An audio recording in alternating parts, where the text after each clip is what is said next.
ये जो mob lynching करने वाले लोग हैं या जो भीड़ के नाम पर कत्ल करने वाले लोग हैं, हम तो उनसे बस इतना कहते हैं कि न बुज़दिल की तरह तुम जिंदगी से हार कर मरना। वाह वाह वाह। न बुज़दिल की तरह तुम जिंदगी से हार कर मरना। अरे ईमान वालों जुल्म को ललकार कर मरना। अरे ईमान वालों जुल्म को ललकार कर मरना। कभी जब भेड़ियों का झुंड तुमको घेर ही ले तो, अब यहां से वहां तक एक एक हाथ उठना चाहिए। कभी जब भेड़ियों का झुंड तुमको घेर ही ले तो, अगर मरना पड़े तो 4-6 को मार कर मरना। अगर मरना पड़े। आपको अच्छा लगता है जब अभिसार शर्मा, पुण्य प्रसून वाजपेयी, अजीत अंजुम जैसे लोग मीडिया में रहकर आपके लिए आवाज उठाते हैं और ये सरकार उनकी नौकरियां खा जाती है तो आप उनके साथ अपने दर्द को जोड़ लेते हैं। रब ने बख्शा है जो ईमान नहीं बिकता है, यानी अल्लाह का फरमान नहीं बिकता है। वो जो ऑटो के खरीदार यहाँ आए हैं, उनसे कहना कि मुसलमान नहीं बिकता है। मेरे भाई, जिस दिन सेकुलरिज्म नहीं बचेगा, जिस दिन इस देश में सेकुलरिज्म नहीं बचेगा, उस दिन तुम्हारी लड़ाई लड़ने के लिए कोई रवीश नहीं खड़ा होगा, कोई अभिसार नहीं खड़ा होगा, कोई पुण्य प्रसून नहीं खड़ा होगा, कोई तीस्ता सी तलवार नहीं खड़ी होगी, कोई हेमंत करके तुम्हारे लिए अपनी जान क्यों कुर्बान करेगा, कोई संजीव भट्ट अपनी नौकरी ठोकर मार करके क्यों जेल में बैठेगा। जो उनके साथ है वही मुसलमान है, जो नरेंद्र मोदी के साथ है वही हिंदू है, जो उनके साथ है वही मुसलमान है, बाकी सब गद्दार हैं, सब काफिर हैं, सब जुम्मन हैं और पता नहीं क्या क्या। मैं 4 मिसरे पढ़ता हूं, सुने दोस्तों। दायरे में सिमट के आया है, माइक थोड़ा बेहतर कर दें। दायरे में सिमट के आया है, हर रवायत से हट के आया है।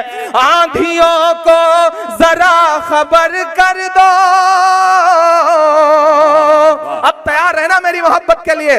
आंधियों को जरा खबर कर दो, शेर वापस पलट के आया है, शेर वापस पलट के आया है। तकरीरें हो रही हैं, मैं लगातार सोशल मीडिया पे देख रहा हूं कि आपको डराया भी जा रहा है, आपको धमकाया भी जा रहा है, आपको जज्बाती भी किया जा रहा है। अरे हम ईमान वाले लोग हैं, हम तो अल्लाह ये शेर पढ़ा करते हैं। ये जो मॉब लिंचिंग करने वाले लोग हैं या जो भीड़ के नाम पर कत्ल करने वाले लोग हैं, हम तो उनसे बस इतना कहते हैं कि नहीं साहब, जब तक हम खामोश हैं हमें खामोश रहने दे। हम संविधान में यकीन रखने वाले लोग हैं, हम बाबा साहब भीमराव अंबेडकर जी के लिखे गए एक एक लफ्ज पे यकीन रखने वाले लोग हैं। वरना तो मैं इस भीड़ से यह भी कह सकता हूं कि न बुज़दिल की तरह तुम जिंदगी से हार कर मरना। वाह वाह वाह। न बुज़दिल की तरह तुम जिंदगी से हार कर मरना। अरे ईमान वालों जुल्म को ललकार कर मरना। अरे ईमान वालों जुल्म को ललकार कर मरना। कभी जब भेड़ियों का झुंड तुमको घेर ही ले तो, अब यहां से वहां तक एक एक हाथ उठना चाहिए। कभी जब भेड़ियों का झुंड तुमको घेर ही ले तो, अगर मरना पड़े तो 4-6 को मार कर मरना। अगर मरना पड़े।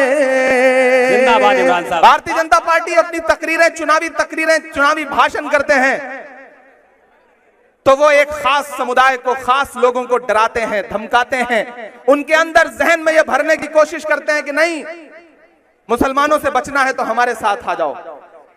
ये काम कौन करता है? सलीके से ये काम नरेंद्र मोदी जी करते हैं, सलीके से अमित शाह जी करते हैं, सलीके से यहां जो सियासी पार्टियां हैं वो करती हैं। बहुत बुलंद फजा में तेरी पतंग सही, कभी ये सोच जरा डोर किसके हाथ में है। हमें पता है डोर किसके हाथ में है। और ये जो खरीदने की कोशिशें करने वाले लोग हैं, जो आपसे ये कहते हैं कि पैसा ले लो और वोट हमें अपना दे दो, मेरे भाई बहुत जज्बाती बात तुमसे एक बात कह रहा हूं। तुम चाहते हो ना कि रवीश कुमार तुम्हारे लिए आवाज उठाएं? चाहते हो ना?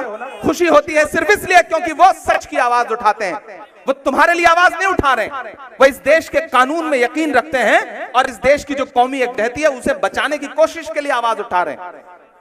तुम्हें अच्छा लगता है ना जब सच्चाई के लिए हेमंत करकरे साहब अपनी जान कुर्बान कर देते हैं और कोई साध्वी प्रज्ञा भोपाल में खड़ी होकर के उन्हें बुरा बोलती है तो आपको लगता है कि जैसे आपके बेटे को, आपके भाई को बुरा कह दिया गया है। आपको अच्छा लगता है जब अभिसार शर्मा, पुण्य प्रसून वाजपेयी, अजीत अंजुम जैसे लोग मीडिया में रहकर आपके लिए आवाज उठाते हैं और ये सरकार उनकी नौकरियां खा जाती है तो आप उनके साथ अपने दर्द को जोड़ लेते हैं। मैं ऐसे सैकड़ों नाम गिना सकता हूं, लेकिन आजकल भाजपा भी यही कहती है कि सेकुलरिज्म सबसे बड़ी गाली है। तो नकीबे मिल्लत भी आजकल यही कह रहे हैं कि सेकुलरिज्म सबसे बड़ी गाली है। क्या कहने मेरे भाई, जिस दिन सेकुलरिज्म नहीं बचेगा, जिस दिन इस देश में सेकुलरिज्म नहीं बचेगा, उस दिन तुम्हारी लड़ाई लड़ने के लिए कोई रवीश नहीं खड़ा होगा, कोई अभिसार नहीं खड़ा होगा, कोई पुण्य प्रसून नहीं खड़ा होगा, कोई तीस्ता सीतलवाड़ नहीं खड़ी होगी, कोई हेमंत करकरे तुम्हारे लिए अपनी जान क्यों कुर्बान करेगा, कोई संजीव भट्ट अपनी नौकरी ठोकर मार करके क्यों जेल में बैठेगा? नहीं खड़ा होगा कोई।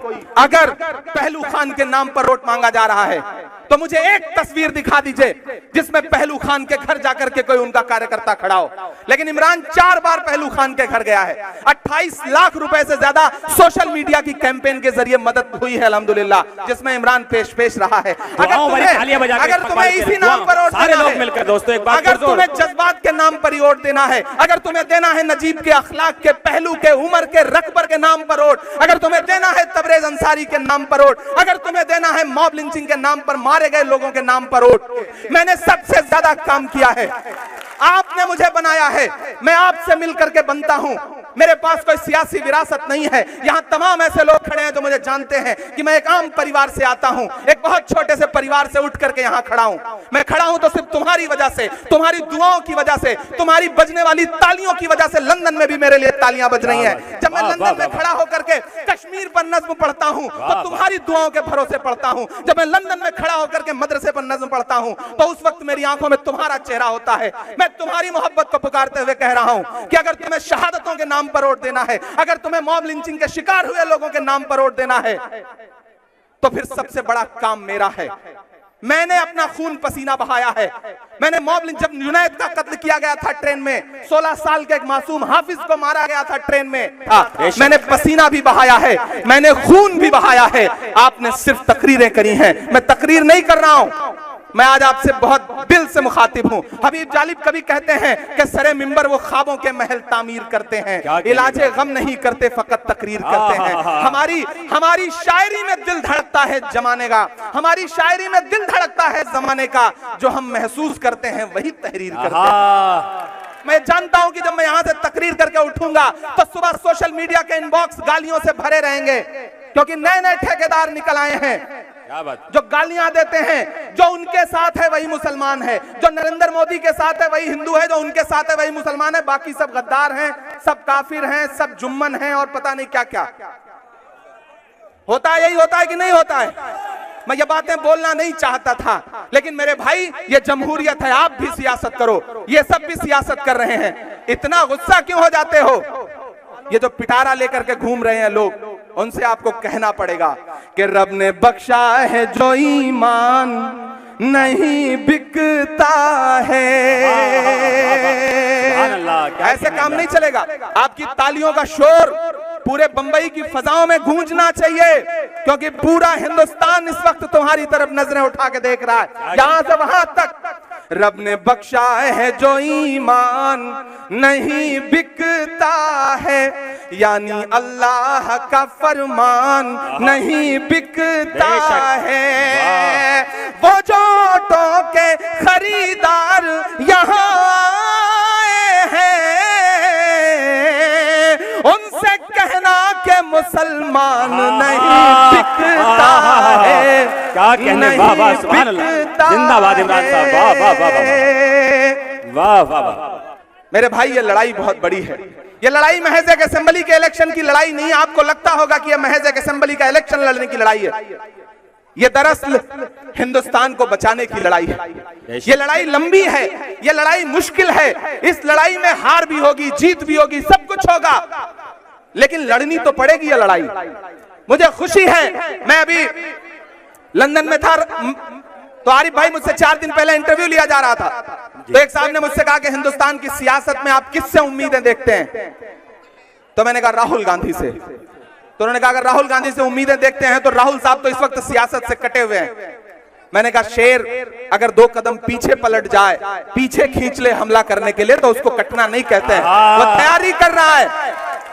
और एक चीज और जान लेना, मैं तो अल्लाह इस देश में घूम घूम के कह रहा हूं, अपनी जान को हथेली पे लेके कह रहा हूं कि ये किसने कहा आपसे आंधी के साथ हूं, ये किसने कहा आपसे आंधी के साथ हूं, मैं गोडसे के दौर में गांधी के साथ हूं। मैं ऐसी लड़ाई में आपके बीच खड़ा हूं मेरे भाई, कि इस लड़ाई में अगर आपने मुझे मायूस किया, अगर आपने मेरा साथ नहीं दिया, तो वो जो चंद आवाजें इस देश में सलीके से अपनी बात कह रही हैं वो भी खामोश हो जाएंगी। बस इतना है नजर साहब के रमेश सोच का शेर है कि नया पाने की चाहत में पुराना छूट जाता है, तुझे अपनाऊं तो मुझसे जमाना रूठ जाता है। मोहब्बत पढ़ने लिखने में बहुत आसान है, लेकिन मोहब्बत को निभाने में पसीना छूट जाता है। वाह वाह, वीडियोस हमारी आंखों के सामने आ रही हैं जिसमें लोग रोते हुए कह रहे हैं कि हमारा इतना पैसा जमा है और हमारे पास इलाज के लिए पैसा नहीं है। क्या अच्छे दिन लाए हैं मोदी जी, कमाल है साहब। आपसे 2 छोटी छोटी शिकायतें भी हैं। पहली ये कि आप जब सुबह चाय की दुकान पे बैठते हैं तो महाराष्ट्र से लेकर के दिल्ली की सरकार बना देते हैं चाय पीते पीते और बिगाड़ भी देते हैं। शाम को जब बिरयानी खा रहे होते हैं किसी दुकान पर, तो 2 मिनट में किसी और को प्रधानमंत्री बना देते हैं, और जिनके सिर्फ 2 सांसद हैं उनको तो आप कई महीने से प्रधानमंत्री बना रहे हैं।